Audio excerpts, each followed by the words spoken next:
Dan Seifert with The Verge, and we are here in Barcelona, Spain, checking out the Samsung Galaxy S5.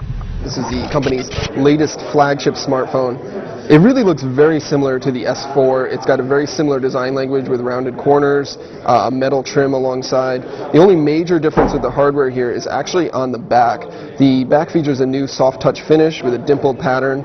It really feels a lot nicer than Samsung's older glossy finishes. It feels very similar to the Note 3 without the leather look. But otherwise it feels pretty much just like the Galaxy S4 in your hand. Hardware-wise, it's a little bit different. It's got a 5.1-inch display. They got a capacitive button for multitasking here and a new fingerprint scanning home button on the front there. On the back, it's got a 16-megapixel camera, an LED flash, and a new heart rate sensor that uses your fingertip to measure your heart rate. You can still take the back cover off to access the battery, your SIM card slot. It's got a micro SD card slot as well. 2800 milliamp hour battery that Samsung says gives 20% better battery life than the Galaxy S4. Inside, the Galaxy S5 has a quad-core processor. It's 2.5 gigahertz, 2 gigabytes of RAM. It's really fast and responsive. From our brief tests, there's really no lag that we can particularly see. The interface here is definitely very familiar to Samsung users. There are some slight differences. If you swipe over from the home screen, you can access the My Magazine feature, which was available with a swipe up in the Note 3. But otherwise, it's a pretty standard home screen.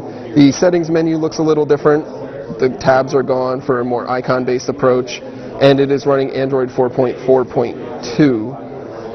But otherwise, it's definitely a Samsung phone. It's got all of Samsung's apps and helpers and things like that.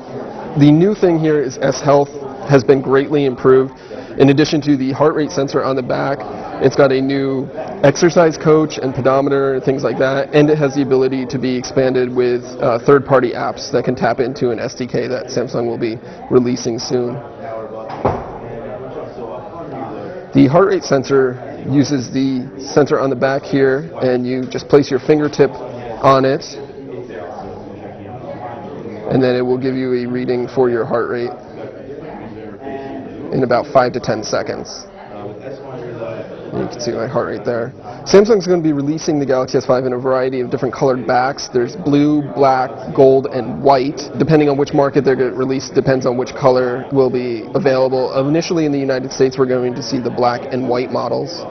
Samsung doesn't have a pricing announced for the Galaxy S5, but it says that we should expect it to see it on shelves in April.